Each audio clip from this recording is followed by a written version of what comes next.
Hello, everyone. Happy Sunday and happy equinox. Welcome to the Restoring Our Roots podcast, the voice of the Decriminalize Nature movement.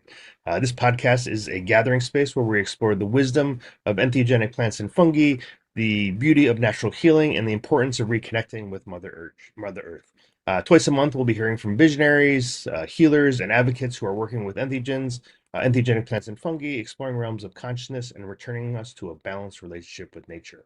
My name is Larry Norris. I'm the co-founder of Decriminalize Nature. I'm also your host today, and I will help with people all across the U.S. to basically pass policy to decriminalize entheogenic plants and fungi. This includes mushrooms with psilocybin psilocin, cacti with mescaline, plant combinations similar to ayahuasca that contain DMT, and plants that have ibogaine. So if you live in an area where the policy hasn't shifted yet and you're interested in making a move, please reach out to us at decriminalizenature.org, and we'll give you all the tools you need and the support you need to make this happen in your local jurisdiction. I'm also really happy to have Rachel on board with us today. As always, Rachel is doing the production on the backside. So thank you, Rachel, for all your help on this and for helping to inspire the show. Rachel will be posting these episodes on Spotify and a couple other podcast platforms in a couple of weeks. So keep an eye out for that. I know we're going live today on Odysee Rumble and YouTube Live. So if you see us on that channel, make sure to click on the subscribe button. And also, if you want to make a donation, please go ahead and click the donation button below as well to help keep our show going. Keep in mind, if everyone that's live, Rachel will be gathering any questions or comments. So please, if you have any questions or comments for Rebecca at the end or myself, please go ahead and put those in the chat box, and Rachel will bring those up in about the last 10 minutes of the show today. Really excited to have our next guest, who is Rebecca Wilkinson, who is the founder of the Psychedelic Art Therapy Network and has recently written a wonderful paper on the psychedelic art therapy approach, which we'll talk about a little bit today.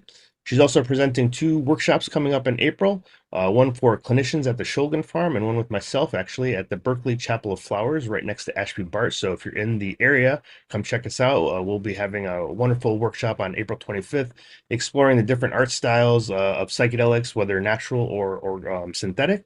And we'll look at how this influences the artwork, or if this changes anything, or what kind of styles and sort of representations are coming from each of those modalities. I'm really excited for this workshop, and I'm really excited to have this conversation as well today with Rebecca. We've had known each other maybe about 6 months now, and had some really incredible conversations over the course of this time, both on psychedelics, art therapy, consciousness, and many other sort of areas. So we'll touch on quite a few of those today. But before we begin, how are you doing today, Rebecca? I'm doing great, Larry. And I was just thinking, I'm so excited to run that workshop in April. Well, that's like a couple of days from now. But anyway, and collaborating with you has been really, really fun. I really respect and admire your work as well. So I just want to say that at the outset that it's not just an honor to be here. It's just that you're doing this. And so being able to be a part of it feels like a lot of fun. So especially that workshop that we're going to run, I think that's going to be a blast. But yes, happy to be here and happy to answer any questions. Very wonderful. Yeah, well, maybe just start off for listeners, maybe share a little bit about your background, how you got here to the world of entheogens, and what sort of inspired you to do what you're doing today. Yeah, well, I've been an art therapist for quite a while, for about since I was 28, so over 30 years. And I love my profession. I think it's really remarkable. And I won't go into a lot of detail. It has served me well, both personally and professionally, but I really felt like there were limits to how far we, with the tools, I'm going to say in the therapeutic world, have to really budge consciousness. And when I say that, I mean, for like, this is the way I experience it. It's very personal for me in the sense that I feel like we're sort of encased in these shells, and we get to know each other, but there's a way that we just cannot see beyond our facade. And art has helped me to see other people better, so that when somebody makes a piece of artwork, I feel like I get a glimpse of their spirit, their soul, their personality, whatever, what they're struggling with. But it still didn't sort of lower the veil. And I'm not saying that psychedelics do that to the extent that it solved all world problems. We're not there, but it does get us to something that we have a really hard time accessing in other ways. And so when I arrived at that conclusion, I really felt like I needed to just pivot to both personally again and professionally to psychedelics. And when I got to the world of psychedelics, which I'm going to say originally was about 8 years ago, but then I started to really look into this during the pandemic. I realized that art had sort of an elevated place, but it didn't have a practical place in either preparing or integrating psychedelic work. And so then I began to look around for other art therapists who might be doing this work. How is it that we can articulate this so that people who might be wanting to do art but not consider themselves to be an Alex Gray or a Pablo Amaringo or an Allison Gray, that they would be able to utilize art tools in order to process or prepare for a psychedelic experience. That was a really long answer. No, that's great. Yeah, Did thank you. it Yeah, hit it at all? Yeah. So that's kind of it in a nutshell, in a kind of bigger nut, but still a nutshell. yeah, absolutely. Yeah, and for those folks that maybe aren't really too interested in the field, what types of things would you be working with in terms of art therapy? Obviously, you're working with non-artists to bring forth some sort of creative process. Maybe explain that to folks that aren't too familiar with the art therapy world. Yeah. Well, I think of art as doing at its core two things. And one is when we do art, especially when we do something that has sort of a repetitive quality that I'm not talking about like I'm going to try to paint something epic, but maybe we're just scribbling or we're doodling or we're coloring. When we do that sort of thing, it literally relaxes a person. It's affecting their mind. And so we call that either affect regulation or the relaxation response. Sometimes when people do it for a while, they get into flow. But that is healing in and of itself. And you do not have to be any kind of an artist to do that sort of art. Then once you've made something, once you've created an object that is outside of you, so in making something, it gets externalized. So it was inside of my head, it was in my body. Didn't really have a way to put it into words, or I had words for it. But when you actually get it out into an object, then you can look at it from a distance. So we call that either expression, number one, like getting something out, and then externalizing. That object is then speaking back to you. It's communicating. So it's separate and it's communicating. So art can first be relaxing or healing, something that just helps us to feel better. And then it is a tool for us to learn about ourselves.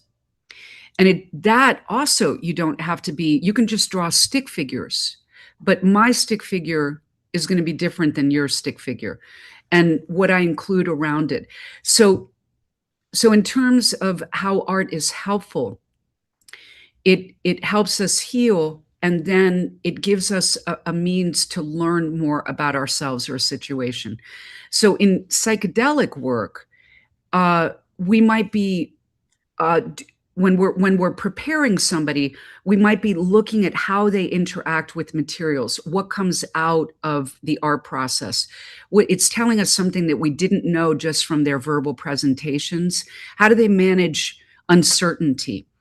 And we know that when we get into psychedelics or excuse me, entheogens or anything that alters our consciousness, because it doesn't even have to be from a substance, it could be from breathing techniques, that sometimes it can be really disruptive. So we want to know how somebody responds to losing control, to being afraid.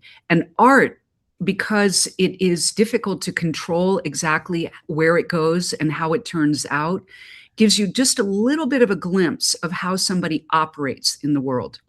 Mhm. So, and then after, usually, I mean, people will do art when they're under the influence of some altered state, but it's a little less common. It doesn't mean that it can't be done, but usually people are sort of internally focused, right? once they come out, art is also a way to just transition out of this state without having to articulate it or put it into words, Hmm. because we're not really quite cognitively back online. And so the place that art comes from is a deeper state of consciousness. It isn't doesn't have that gating or control. So it just kind of bloop, goes around our verbal defenses. And then what you have is again something that's not a replica of your internal experience, right? You know, when I have a journey, I'm not going to be able, even if I'm the most skilled artist, to exactly capture those ineffable elements, but I can create something that then I can dialogue with and learn from. Sorry, Yes. I'm not good on the short answers. No, that's great. No, this is Tell me I if I prefer that. lose you at any The point. longer the answer, the better, because it gives me more to like, kind of look into, and like kind of we can unpack a bunch of stuff. Of course, that means that the conversation will tangent in 100 different directions, but that's always Excellent. fun too.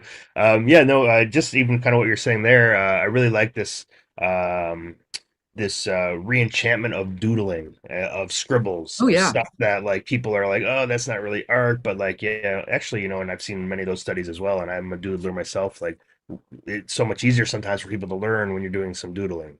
They found that there's Doodling, like an increase in the ability for people to intake information if they're just also focusing on, would you call it relax? You use a term for the doodle the process. But relaxation, yeah, the relaxation response. It's really remarkable that when we are engaged in that kind of activity, which is obviously different than scrolling or even trying to write or to create thought or hone thought. But when we're doing that sort of activity, it is literally affecting the brain and it is allowing you to be present Mhm. in a way that so you might even look like you're down here, like when I teach classes and my students are on Zoom, I can tell when they're on their computer or they're doodling Mhm. because there's a way that they're just attuned when they're drawing. So I will often tell them, please draw, because it's going to help you be stay longer and attuned better. So when I'm in a long all day workshop, I'll draw the whole day because it'll help me to be present. And often again that repetitive action. It's why coloring became such a craze, Mhm. because it provides a little bit of structure. I'm making a mandala. I made coloring books with mandalas, but it can be just an open-ended image, but not open, but without the constraints of a circle. So when you just color in, again, you're making choices. So it can be highly individualized, but it has a certain structure, and then people just fill it in, and again, it creates that relaxed state. Mhm. Yeah, and I think that's, especially when we're talking about there's multiple fears happening here, right? When you're talking about art therapy, with psychedelic art therapy, there's the fear of like, oh, I want in this deep experience. There's the fear of if I'm going to represent this, and there's the fear of like, oh, I can't do this. I'm not an artist. I shouldn't be able to play Ah, with these yeah. tools. So it seems like with this doodle process or these other types of ways to democratize art again, make it available for people so that everyone can feel like, oh, okay, wait, I can participate in this. And then when you're talking about even that, artwork in general, especially when it comes to psychedelic artwork, is oftentimes sort of plastered on this 2D space where you have to sort of create depth that doesn't exist, or you have to like do optical tricks in order to make something happen there. And so, no matter what, no matter even if you're the best artist in the world, trying to take one of these deep journey spaces and put it into even a 2D or 3D, kind of space, you're going to be missing out on a lot of things. So having that sort of comfort with just being okay with this creation process, the what are the emotions that I'm feeling here? What colors do I want to bring forward? How can and I know for the artwork that I've done, how can I um, like you said, almost stamp something into this plane so when I come back to it later, I can remember it. And I have paintings that I did in the past that don't have really anything. If you look at the painting, there's no symbols that really even directly related to the journey. But it brings up this, I have this one painting. I had this really deep insights around nausea and how to work with nausea in these ayahuasca spaces, and it's like, basically like this big space painting with two balloons flying through the sky, right? Okay, well, what does that have to do with that? But for me, it like taps me back in to these long lessons and insights I have about, pushing myself to the edge of nausea, because the further you go, the further you can get in your space. in terms of the inner journey, if you will. So I think taking people out of this mindset of like having to be good at it Yeah. frees them up a lot. And I think that's probably a big part of the facilitation process for an art therapist as well, is getting people out of those initial fears into the processing part or the action oriented part of this. And that helps. Yeah. It really is because, again, one of the most common misperceptions about art therapy is that it's either with people who want to do art or consider themselves to be artists. They're slightly different categories, right? But or children, or somebody who cannot speak or is not able to articulate well. But really, it is for anybody, and the job of the art therapist, and we're good at this, it's the same thing as therapy.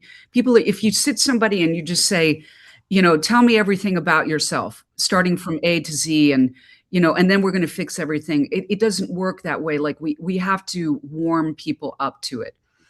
And do you want to be playful for a second? Do you have a pen Sure. and a piece of paper near you?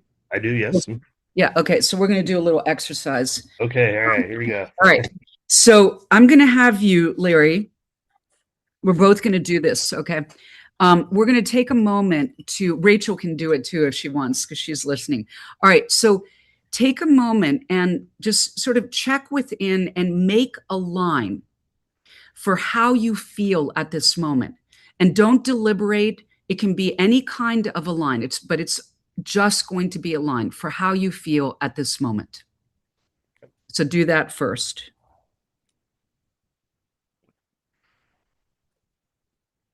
Okay. All right. So the second one is take a moment to think about a symbol that represents who you are at this moment.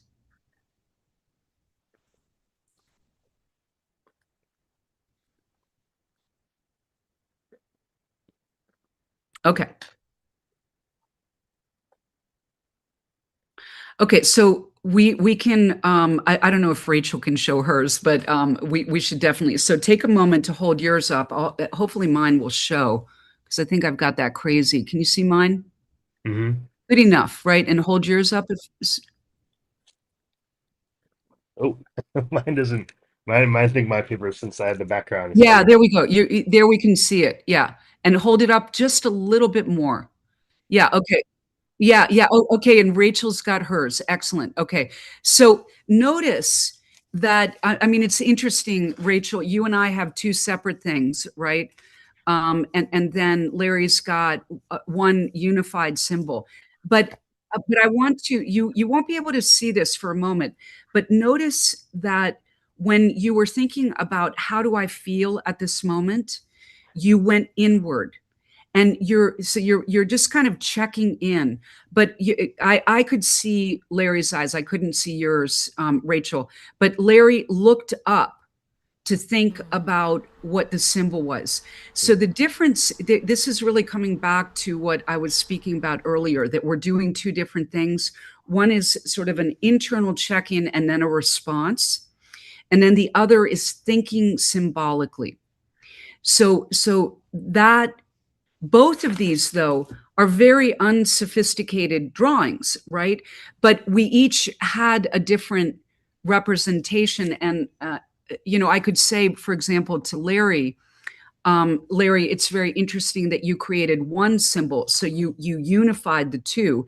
That's uncommon, by the way. So that just, I can say that. I'm not going to analyze it, but I can say more people than not will create two symbols. Well, or make two. You unified the two, and then we could have a meaning-making conversation about it. But we spent less than a minute, sum total, on making any artwork. It's unlikely that we had sort of, I would say, a healing experience in terms of the dropping into the flow and the affect regulation, but we did check in with a feeling sensation. And it's very, very rare that people cannot make a line. I do occasionally run into people that don't make a line. And there are reasons for that, but almost everybody can just make a line for how they feel at that moment, and it will speak volumes. Hmm. So, and then, so, yeah, so go ahead. No, it also seems like there's two different. Reviewing my process around it, it felt like Yeah, there's two different things too, because the first one was much more like just kind of draw the thing. It didn't yeah, feel like there was like this, just okay, what does your hand want to do? And there's sort of this openness yeah. there. And the other one was like,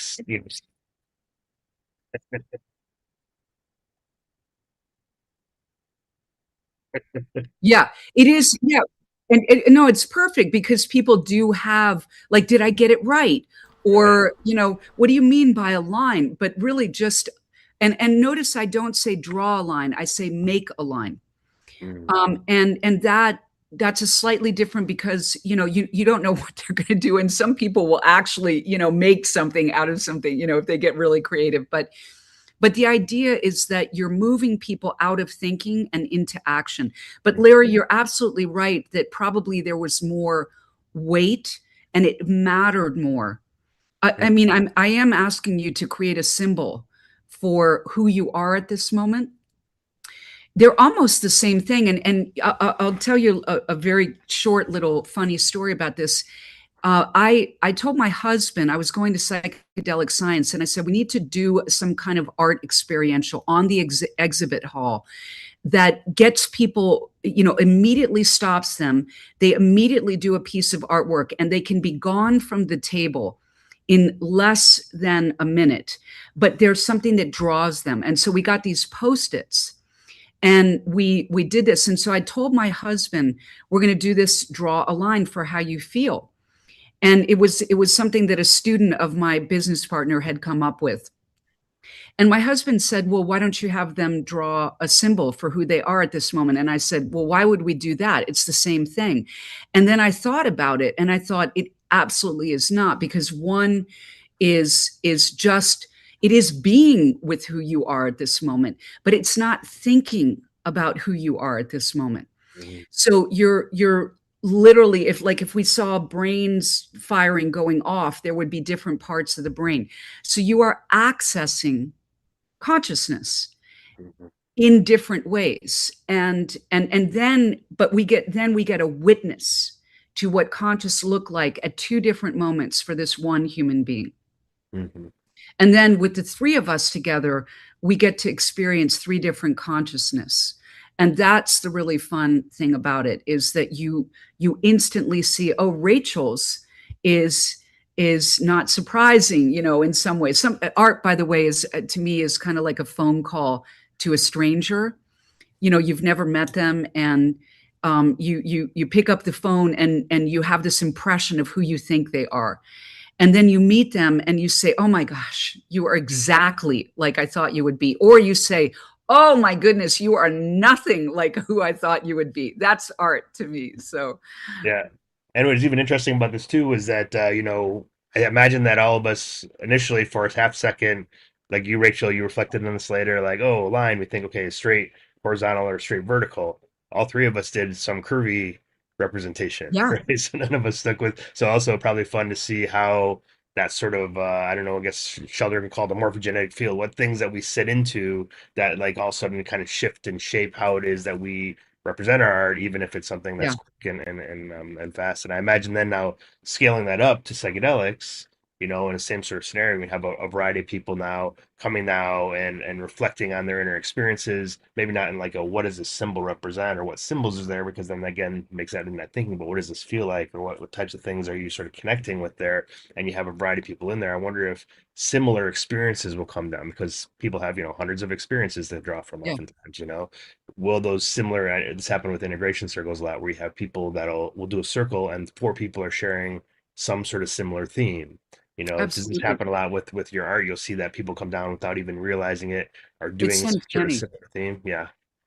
It really is. And it's one of the reasons why we're kind of pushing for more art, because there's a couple of things that happen.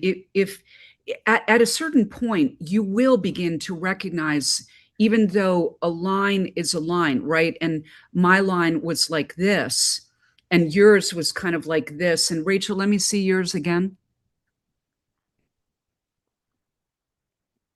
Yeah, so hers goes like this, and then she's got a butterfly. Okay, so this loop, like curvy lines, means something. Like you don't need to be an art therapist. I lost my pen here. To understand that if I draw this right here, can you see it, by the way? Because I lost Yep. Mhm. myself. Yeah. Yep. Yeah. Okay. So these are kind of jagged and they're crossing over. You can see the pressure there, that you know that that's different than this and this, Mhm. these three. This has curvy lines. It still, has some motion to it, but there is a way that visual imagery, I'm not going to analyze it per se, but it does speak universally. Mhm. And we know this to be true, that imagery is universal. This is something that Jung tapped into when he was talking about archetypal symbols, that we recognize myths. We have universal ways that we understand relationships. um, and we also have a way that we understand visual information. And then when we are in groups, there similar themes may emerge because we are influencing each other. And when you see that in the imagery, like you might see imagery. I used to have this happen a lot where I wouldn't have anybody make artwork with words in it for months, and then in one group three people would say words and or would use words in their imagery, and there would be one or two similar words. And Mhm. it would just be uncanny because that wouldn't have happened except in this particular situation. And then you ask why. You don't really get a linear answer because we can't exactly determine why. At that moment, this group made moons with a star shooting across it, but they did. And moon wouldn't be that surprising, but a moon with a star shooting across it, well, that's something. And so yes, the way that it brings a universality Mhm. uh to so we recognize, I mean, it's replicating that quality that psychedelics have, which is I am not just me, I am all of us, and I see me in you and you see me in me. Mhm. Yeah, I that's mean, you see you in me. and then what you're speaking to now just really, to me at least, sort of suggests that one of the really good modalities to be working with, if you're working with psychedelic integration, preparation, or what have you, is this art therapy modality or art in general. Maybe not art therapy, but art in general, to be able to work and sort of unpack some of these things and get some guidance from your experiences. Now, I know you're in the art therapy world, which should be like all over, super excited about psychedelics. How is the reaction in the art therapy world, and what things are you doing to kind of make sure that they're understanding psychedelics? I know you just wrote a really great paper Oh yeah. on the process. Maybe you want to touch on that and also just sort of speak to how the art therapy world in general, are they receiving it well? Are they not so much? Or what's kind of the how's that working? I think there's a little bit of pushback, and that's kind of fun. I'm not. I kind of enjoy not provoking, but keeping a therapist really on top of what really helps people, because we get really stuck. We're human beings, therapists. We get really stuck in our paradigms.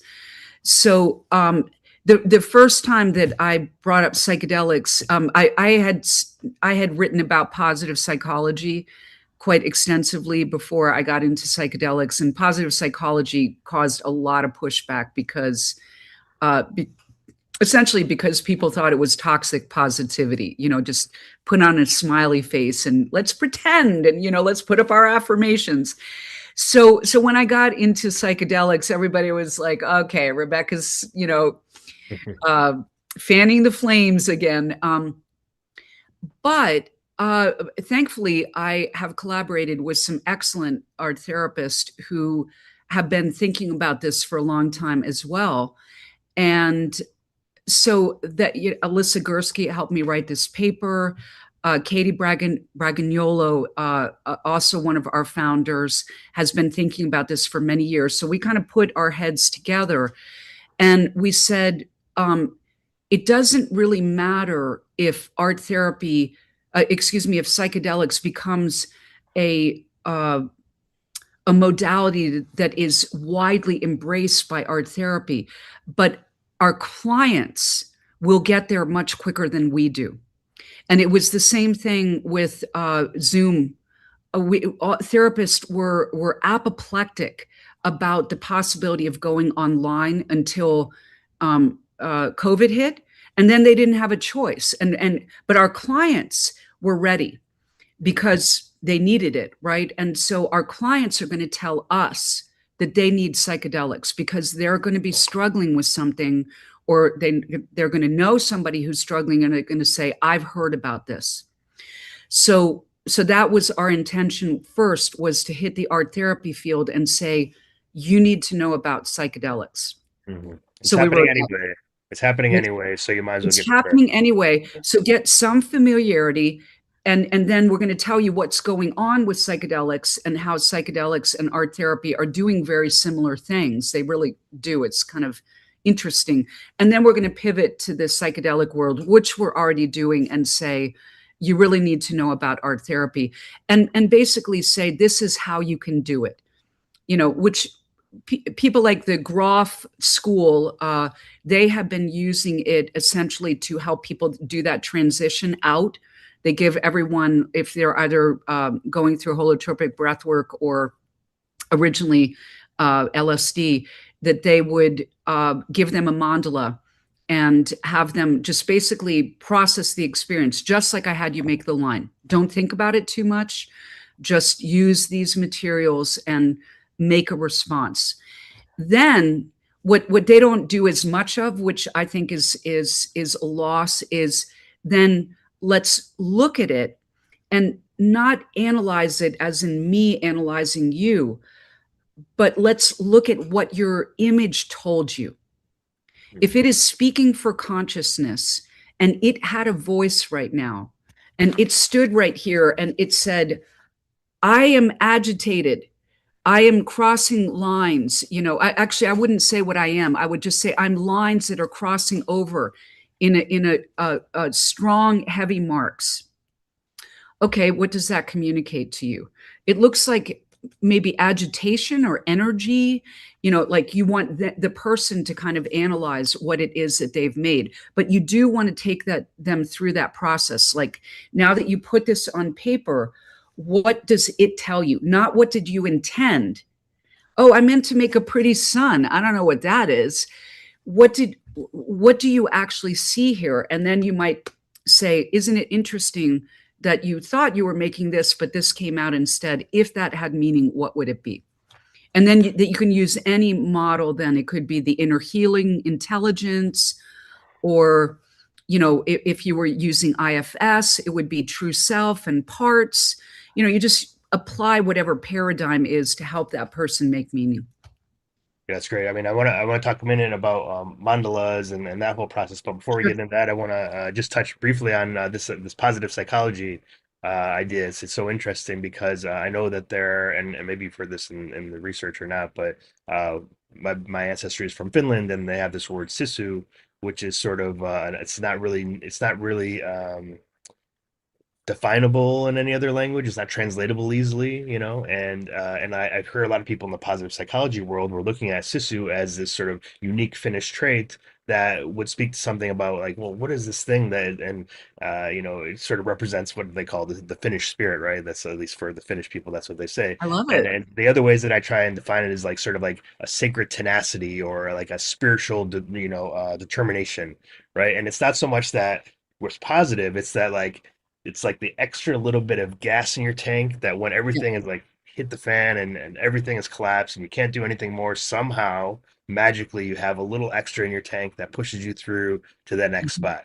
It's not Yeah. really like positive necessarily, because maybe you're going through some suffering, maybe you're going, I mean, obviously it's always, especially with some of the history of Finnish people and all that kind of thing, there is these moments of like really really difficult things happening, right, and having to push through it, but sort of not really seeing it as like, oh, everything's love and light, but like, how do we get through the tough stuff, Yeah. and how do we find that little bit of extra energy to make it through? So I just want to sort of acknowledge that in terms of your conversation around positive psychology, because it's amazing. That's how far away is that from the placebo effect? Like, what's happening Yeah. with the placebo effect, right? Is somehow we're convinced that this thing is going to heal us, and then we heal, even though perhaps there's nothing there to heal us. It's just our mind healing that process. Yeah. It's The mind right. is really powerful. And by the way, I would call that grit essentially, not that that probably trivializes it a little bit or restricts it, but yeah, there's a woman named Angela Duckworth who wrote a lot about that cultural grit and personal grit. Sure, sure. I would say that positive psychology, what I've loved most about it is I worked for so many years with people with severe mental illness, and it was never through their diagnosis and their pathology that you found the way to help them. It was always through their strengths and what gave them a spark. Was it, being among their family, animals, um, music, art, nature? But that is the way that you help people that are challenged, and people have different capacities for resilience, and so you really have to know. You can't assume that everybody is resilient. You have to know how resilient they are, and in order to do that, you're not looking at their illness, you're looking at their resilience, whatever measure that is.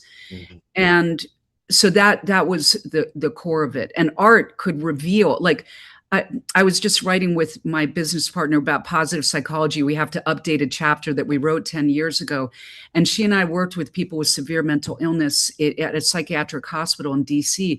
And we would have people that were vegetatively psychotic or schizophrenia. So for years, they would not utter a word, not a word.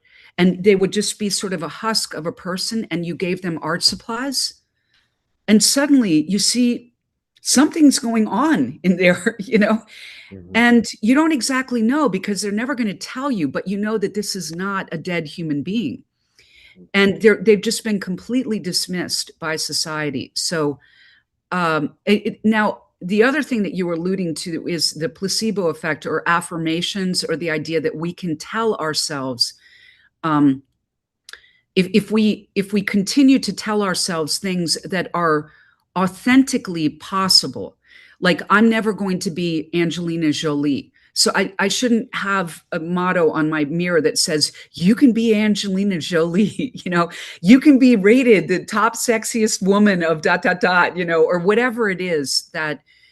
That's not realistic. But I can say I am aging well. I have energy and these things, that if I continue to plant that seed in my mind and overcome what we call the negativity bias, which is my mind telling me I'm not doing well, or finding the negative things. So yeah, it's really about what helps people be most resilient and shine. Mhm. What helps them to be the best version of themselves despite their limitations. Yeah, that's great. Yeah, thank you for that. That's so deep in terms of what our minds can do, and then also to what we're tapping into. I even think about, to kind of go back to the Mandala question, like, here we are. You said something with the scribble, like, what is consciousness trying to show us? Which really Yeah. suggests that it's almost got an agency outside of us. Like, it's trying to show us something. We're not trying to show ourselves something. So I think that's really interesting when you look at Grof, and you look at Jung, and you look at the Red Book, and you look at all the mandalas that are happening there. It is this process of, I think even Jung called it, the mandala is the symbol of the self, correct? Isn't that what Yeah, his? and I mean, the interesting thing is it really does. You always want to discover the person's belief system, but I always thought it was kind of interesting, and that's why I'm excited about our workshop, because we're going to be talking about synthetic medicines versus natural, let's say. And there are some people who believe that when you take psychedelics, you go in and you find the inner healing intelligence that comes from humanist principles. But Grof, gave it that language. But it originates from that era of psychology where they were really looking at the idea that there was a core benevolent self, as opposed to that kind of Freudian concept that we are in essence, primitive drives that are fighting against each other. So, but there's so he's saying you're going in and you're discovering that personal wisdom, but you're also tapping into an archetypal and a transpersonal wisdom. So then the people that might believe, for example, that ayahuasca is the mother ayahuasca, they might say you're tapping in to the mother, and that what is coming out is not you. It's not your inner healing intelligence. It's the medicine and its message. And it either one is not right or wrong. It's simply your belief system, and or perhaps, like, if you're working in a tradition, then it would be within that tradition. Mm-hmm. So when people are crafting mandalas for, let's say they are doing this for post integration, or they just feel the urge to do it, do you have any sort of again tips for people that are new to this if they want to sort of start out mandala process? Is there any sort of structure that people can? Is there a format that you can sort of share, or is it kind of pretty free flowing, or is there kind of a best practices for getting into mandala type work? Or well, this is what I normally do. If now this is particular to me, this is not the way to do it, but when I first work with a person, so this would be pre-medicine, but I oftentimes end up working with people who've already done the medicine, so I'm not helping them with anything. But if I do have a chance to do it before, the mandala, I love mandalas because it is it gives the essence of a structure, or the impression of it. It's just a circle. So I'll give people a piece of paper and I'll say, make symbols for the things that are important and impact your life. And there are two things. One is important, what matters to me, and the other is what impacts me, because it could be something bad that impacts you. So you're not just looking for the good stuff. And I'll give them a piece of paper that has a circle like this, you know, the circle. And I'll say, use this piece of paper. And they look at the circle and they say, why do I have to use the circle? And I say, I don't know. Do you have to use the circle? So then I'm finding out, like, are they going to say, well, you told me to do it? Or they're going to say, screw the circle, flip it over. They're going to say, oh, thank goodness for the circle, because I hate a blank piece of paper. Mm-hmm. And then they might ask me, well, do I stay inside or do I go outside? And I say, I don't know, because I want to see what they respond. And then I'll say to them, if they say, no, tell me what to do, I'll say, really, just let the image speak to you. Let this speak to you, and trust that whatever you do, even if you do nothing, is helpful. It's probably going to be helpful for you to actually make artwork, because we get to hear from a part of you that isn't censored by language. So to the audience that's listening to this, I would say, you either use a piece of paper that has a circle in it or don't, but allow yourself to respond to that idea, make symbols for what's important to you, and then put them on a piece of paper.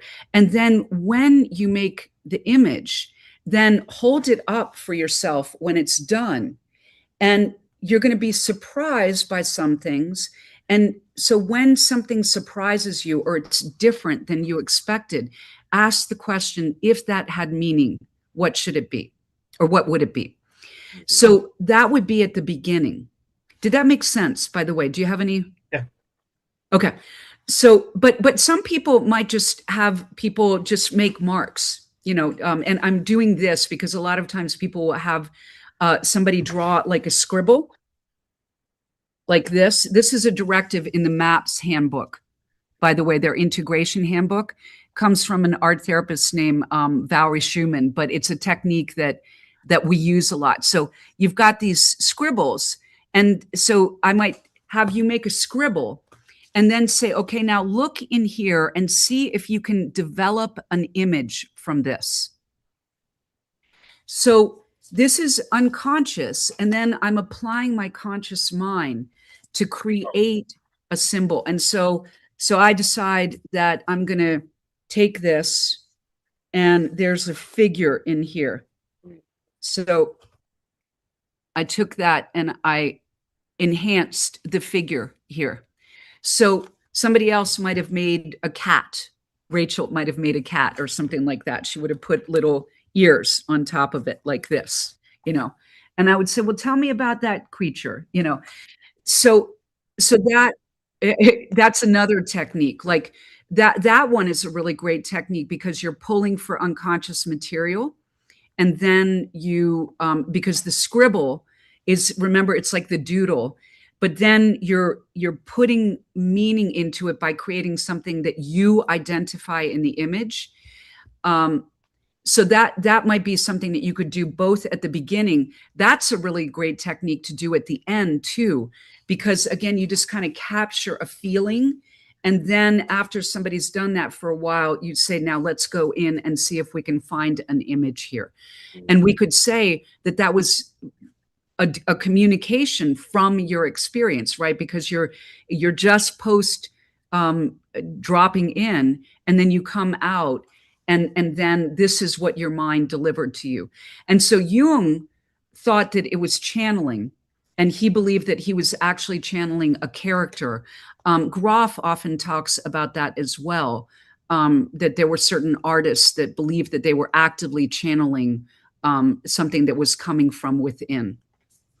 Yeah, I know some, and maybe Groff or Young have talked about this before as well. I'm not sure, but I know some people that will also look at mandalas as a way to, and this has come out a little bit of even the Kalindi community out of Detroit, where they see sort of mandalas not as a flat thing on paper, but as a three-dimensional space that you can move into, and then you can create a map of places you're going to go in that mandala, so that you, when you're going in your next journey, don't get confused with the ancestor realm from the past lives realm, from the multidimensional, transcending time and space realm, from the blah blah blah. So almost like they would go utilize the mandala as a map to go into it, as now not a two-dimensional plane, but a three-dimensional structure to go into, and then visit different rooms depending upon what their intention in the journey is, and really sort of utilize the mandala as like a terrain almost, that makes it easier for them to access it instead of having to go through all the sort of levels of it. It's like, oh, I know this is located here. I can always find it by accessing it here. And so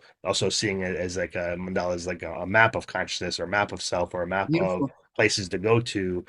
So it's both this sort of representation of what's going on, but also then a place that then has some sort of static, placeholders for, you know, realms, if you will. Yeah, no, it's that I have never heard of that, by the way. It sounds absolutely spectacular. I'm going to learn more about it now that you mention it. What I think is fascinating about the mandala, and this again goes back to consciousness, is that it means nothing other than circle, but we imbue meaning into the circle because it is it's a perfect container. It's the shape of the eye. It's the shape of the face. It's the first actual controlled symbol that we make is a circle before we make like a square or a triangle. And so there, and then the word, even though it means just circle, also came to mean in much older practices to be basically the universe, or everything, the cosmos, because it's a perfect form in some ways. And so we endow it with extra special meaning because it is archetypal. Mm. So that those people are using it in that way is incredible, but it it just lends itself to that. Right, there are a lot of, because as it's such a universal theme, you can do a lot of things with that. Sort of the key. Once you have the key to unlock the space, there's a lot of things that can happen there. Yeah. Yeah, and I and love uh, that. and we've seen that even just between with even just the conversation between Jung and Grof and their differences, and of course the old ancient Tibetan mandalas and everything, which are so complex. Yeah. there's so many characters happening there and so many things going on there. It speaks to this repeated or sort of this symbol that transcends space and time in and of itself. So Yeah. And I should tell you, by the way, and maybe when you get your links up, that there is a really lovely, like 10-minute video that Grof has talking about mandalas. He's mm, being interviewed by somebody who loves them. And so he's differentiating between Tibetan mandalas and other kinds of mandalas. And yeah, so we can put that up there. It great. still holds tried and true. Yeah. Yeah, that's for sure. Yeah, great. Yeah, and when I mean, so now you're introducing this idea to the art therapy world. You're also introducing art therapy to the psychedelic world that may not be too familiar with it. How are you seeing this in terms of the next iterations, or how are you seeing them flow together? How are you seeing the next version of psychedelic art therapy integration work coming to fruition here?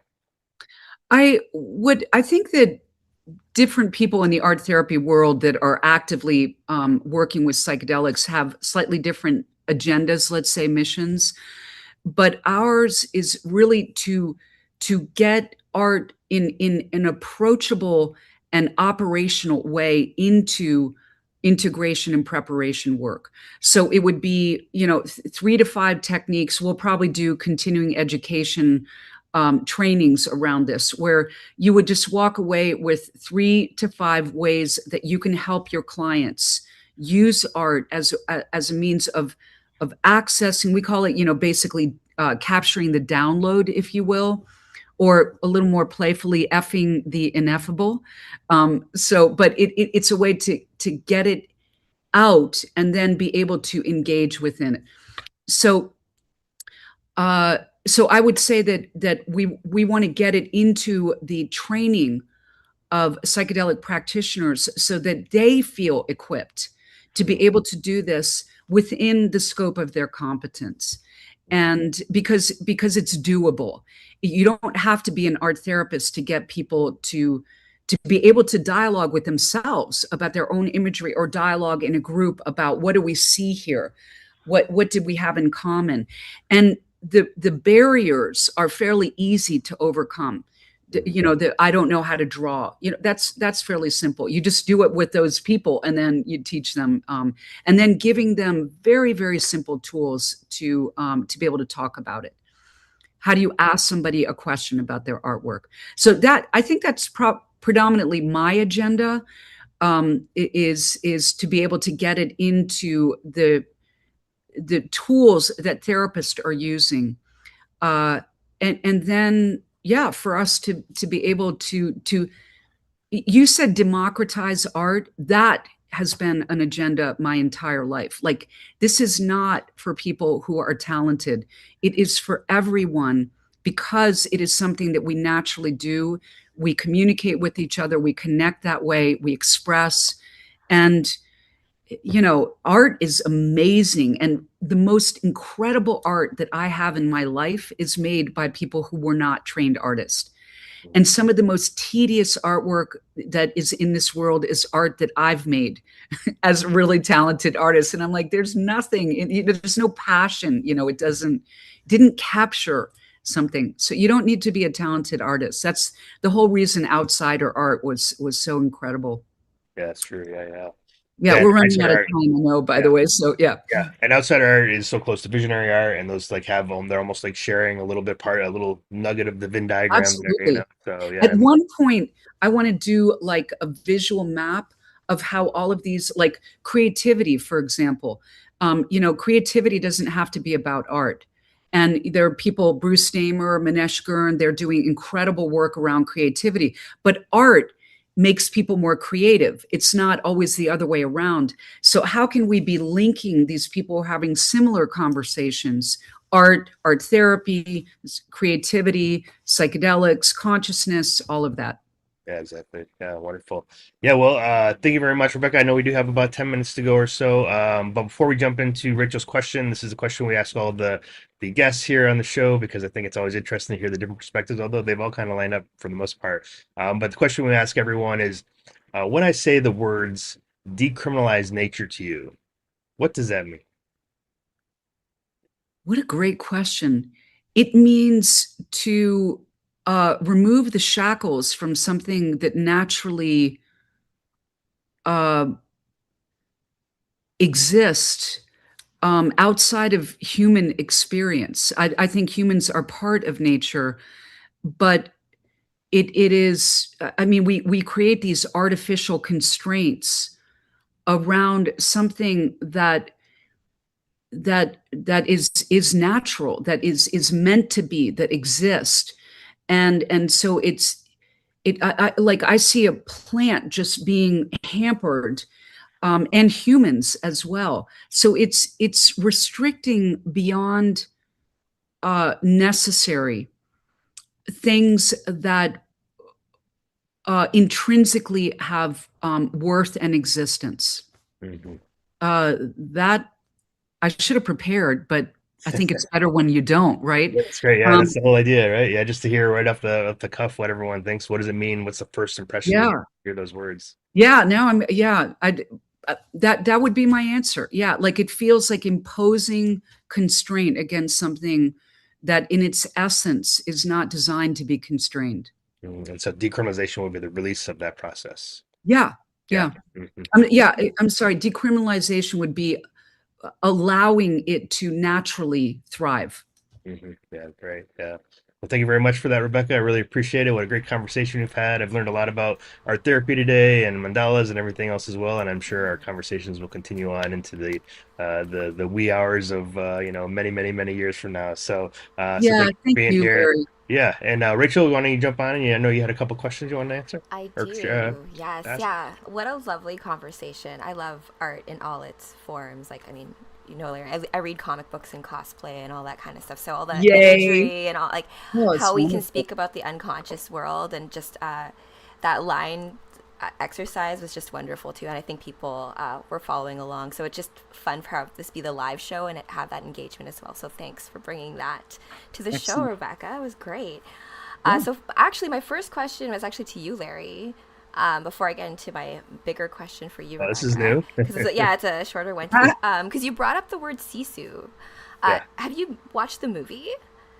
I have not Sis- watched the movie, Okay, but I I have. Yes, there's like it's okay. like I think it's a Like a revenge war flick. movie or something Yeah, like no, that. it's like it's so if you think of like John Wick or these types of like tough older guys who are like, I'm out of the game. I don't really want to be here anymore. But then like you killed my dog, so now I have a vendetta against you. So the idea behind Sisu is just this older guy who just like doesn't give up. Like he has like a goal, a mission, and no matter what happens, even though you're like down your knees, I can barely walk, but I'm still, if I can still move, Mhm. I'm still gonna push, right? And I think for me, in terms of loving comic books and that stuff, I love Sisu as a word in terms of like a cultural, like I love like grit is good, toughness, but just like that mental resilience, right? Just to, when you're in the darkness and you're all alone, like what are you going to do? It's like, well, I got me, right? And that is more than enough. So for I people know. to just believe in that. Yeah, and I would say with Sisu, it's even a little bit more. It Yeah. almost goes over into the beyond me. It's like Yeah. I don't even know where I'm drawing this from anymore. That's why I said sacred tenacity or Yes. spiritual determination. Like there's some other level of something happening that you're like, I don't have anything left. How can I still move Well, forward? you know, like You know? those So like yeah, divine sacred warriors, right? Who like, right. it's more than just even yourself. You're doing this Right, for like yeah, a exactly. bigger purpose. And so if the Yeah. universe is counting on you, then yeah, you're gonna go further than what you even think is possible. So Right, exactly. Yeah, yeah. yeah, I love that. But yeah, the movie, you should watch it. It's good. I should, It's yeah, good. well, Yeah, definitely like think. amp up, like yeah, inner Yeah, I want to fitness. see it now. I'm Yeah, going to be, I know what we're doing tonight. Yeah. yeah, Go and then ahead. also bring that word in more conversations, right? We need better words like that to talk about things. We have so many like negative words, let's say, but if we have words that are like, okay, you're going through a tough spot, like delve into your sisu, delve into your like toughness, your heroic inner self, like, and you can get through it, you know. Mhm. Um, that Yeah. was the first question. My question for you, Rebecca, was more along the lines of mediums of art, Mhm. because I think I really love what you were. Larry asked you about like like this idea of like non-artists, but I love how it's almost like, well, that's not really a thing. Like we all are artists. I think it's a matter of like you're finding like what your medium is, or like comfort or practice or things like that. So for you and all of your experience, or even in your own personal relationship with art, do you have any favorite mediums that you like to work with? Like, I know drawing is one of them, but drawing can be very expansive, right? You have like doodling, sketching, or painting, or like finger painting, or even things that just abstract mandala or sacred geometry. Is there something along the lines of, in terms of like mediums, you find that you like working with in terms of speaking to the unconscious? So I always answer before I do a personal answer. I've always got my art therapy cap on. And this is something that is a little more sophisticated in the art therapy world, but we don't teach about it because it is a little abstract. But different media do have different properties. So, Mm. for example, although you can be kind of free form with a pen or a pencil or a marker, it is much more restricted because it's taking all of this medium to a fine point. So, because it's a fine point, it's always more controlled. Unless, of course, That's you're a good like point. smashing a Yeah. piece of paper. But, even that. Now, so we have something called the expressive therapies continuum, which Mm. talks about the properties of media, excuse me. And so paints are the most fluid. Watercolors, that sort of thing. Probably Yeah. watercolors one of the most fluid, but also very loose clay. And clay is really regressive. So a lot of people say, don't give clay to somebody with bipolar disorder because, they're going to be eating in it. It's going to be all over the walls, or paints. Interesting. But clay also has the property to reconstitute. It can be very mushy, but then when you bring it together and create form, and Larry, like at that point, we're working in three dimensions, right? Mm-hmm. um Love so that. so those are things. Art therapists, I remember there was an art therapist who he actually teaches at Naropa, Michael Franklin. He talked about the ways that art therapy kind of has a signature art form because we're always doing like mandalas or drawing. Mm-hmm. Draw how you feel today. Draw yourself as an animal. Draw a symbol for this. So what we recommend is play. Yeah. Play with art. If you are the art therapist, then, or the the facilitator, you would put maybe 3 to 5 different things, but slightly more controlled to begin with, because you want to see just how people operate with things that with a continuum. So pastels, Yeah. chalk pastels are looser than oil pastels, and you just kind of see how they work. Some people will be like, oh, chalk pastels, powdery, ugh, you know. Um, Again, the mandala is more structured. Giving an instruction is more Mm. structured. Some people follow an open studio model, which would be walk into a studio. What attracts you? Mm-hmm. What are you gravitating towards? Then let the person lead themselves. If you're really worried that the person might not be able to generate anything from within, you might use collage material. Mm. And there are some people like Kylia Taylor, and I know an a therapist in DC who works with soul collage. And Grof did that a little bit. So that's a collage method that's kind of in an archetypal That's theme. But more controlled is going to allow people to go in quicker and easier. So tell them what to do, but it's also going to be less open ended. So now, what do I like? I was trained to be a really skilled painter, but I get super, super perfectionistic about it, and and I get really tight. And so I really like to draw, and I enjoy my drawing, but I don't feel a need to make it perfect. And so I have become an illustrator more, not an illustrator, but a drawer. And it's much less valued in the art world, but I get a lot more pleasure out of it. I love that so much. Just because Yeah. in comic books, right, it's always a synergy between the writer and the illustrator. right? Yeah. It's the two of them together, those two consciousness. So the person who's drawing Superman and the person who is creating the dialogue and the words, and together you make that character. And so it's something I think really special, Rebecca, when you're able to bring form to the formless and like, It yeah, is incredible. And you want to try to sort of feel like the most that you're trying to do is always let the person direct. But there's another famous art therapist, Judy Rubin, who said a framework for freedom. yeah, So you want to, like, you could even think about this in the plant world. Like you might nip something a little bit to promote its growth, or you might contain something a little bit so that it gives it the opportunity to thrive. So not too much. And that is, yeah, unfortunately, that is the skills that art therapists, we've been doing this for so long that we just kind of spot it. But you start out with basic materials and you're probably going to get somewhere. I love that so Yeah. much. That's such a great answer, Rebecca. Thanks for that. And I love You're that like this welcome. Thanks. Great conversation has made question. it art, like everyone's an artist, just to like find like what vibes with you. And I think like even in asking that question when you don't know, is you're already starting that journey. So Yeah. Yeah. yeah, so thanks for that. That's great questions, by the way. Thank Oh, you. thank Yeah. you. Back to you, Yeah. Larry. Yeah, thanks, Rachel. Appreciate it.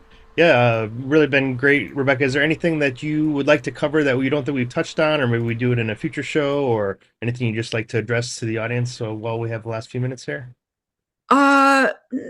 No, like it'd be fun to come back to putting these worlds together, like the creativity world. I felt like that would be a really fun one to really be talking about what is art in the psychedelic world and how do we begin to connect the dots so that it isn't something extra. So if you're up for it, I'm always up for a good conversation with you. And now, Rachel, that was huge fun. So if you want to just kind of hang out together and go deeper, I'm all for it. That sounds great. Yeah, maybe we can do that in the fall time. We're gonna have a little bit of a break in the summertime, but fall time comes up and we can have a nice little focus specifically on creativity, which I think would be great. Is Yeah. there go ahead. Well, I was just going to say to the audience too, just I I really believe that this matters, and so I just make a point of being available to anybody who has a question. So you can find us on the Psychedelic Art Therapy Network, but really just reach out to me, and Larry, you'll help people do that. But because I think it's through conversation that people begin to understand better what is available to them in the world. So I want people to just say, wait, this part, like you did, Rachel, and then just give me a call. So, Yeah, that's great. And actually, that was what I was gonna ask you at the end there is like, how do people contact you? Psychedelicarttherapynetwork.com or .org? Is that a website? That's your website, yeah, right? well, you can always write info at psychedelic arttherapy.org, psychedelicarttherapynetwork.org. You can .org. just put info and that'll And come you're to on me. social media under the same names as well? Yeah, Instagram, Facebook. There's a Facebook group. Yeah, they'll be able to find me. I mean, I have a private practice. It's under a different name, Creative Wellbeing Workshops. That was that was what I did for the last and continue to do.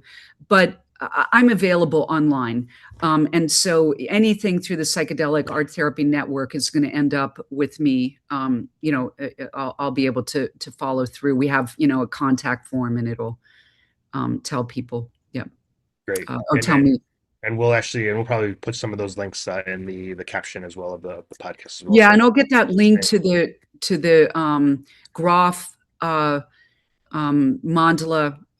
That's a lovely one. yeah, And I will say also on the Psychedelic Art Therapy Network website, we have videos, we have reading material, like everything that we can make available to you. We've got a list of practitioners who are doing this work. So we really want somebody to kind of, I imagine it as being like a house, and somebody comes into this large living room and we say, hey, come and have dinner. And if you really want to talk about this, over in that salon, they're talking about that or like that. But, there would be this sort of hub where people could just kind of hang out, and then they would see, oh, there's this, and this. Great, wonderful. Well, again, it was such a pleasure to hear from you today and have another deep conversation. I look forward to many more. So thank you, Rebecca, for being here.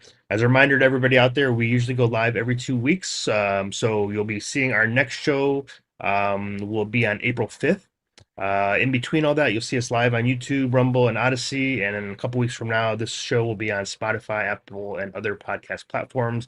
And then we'll start putting it out in terms of some social media clips in a few weeks following that. Our next show on April 5th will be with Sebastian William Foster, who is an attorney in South Africa who is addressing psychedelic policy through the lens of cognitive liberty or freedom of thought. So it's going to be a really interesting sort of philosophical conversation around what is the freedom of thought, what does that mean, how are rights protected, et cetera, and how does it fall into the categories of psychedelic policy. I think cognitive liberty was originally coined by Richard Glenn Bohr here in California in the mid 90s, and then it's kind of now gone all across the US and the nation, excuse me, and the world, I should say, into a concept that we can really start to bring forward in terms of the importance of freedom of thought, especially in today's era where it can be, both infringed upon through algorithms and also being, sort of restricted by, laws and things that criminalize psychedelic plants and mushrooms, for example. So check us out there. If you haven't already subscribed, give us a subscription, and then you'll find out when the new episodes are coming up and the new things happening on there. Come this summer, we'll take a little break, and then we'll start. We have about 3 more shows, I think, before the end of the summer, and then we'll go and start our next season up, season 4. So this is getting to the tail end of season 3, which has been an incredible run here. Season 4 starting in the fall time, probably around September 2026. So thank you again, everybody, for being here. Thank you, Rebecca. Thank you, Rachel. Thank you, everyone, for listening in. And until next time, tune in, stay rooted, and let's grow together. Happy Equinox. Have a good one. Bye bye now. Bye, Bye, everybody. everyone.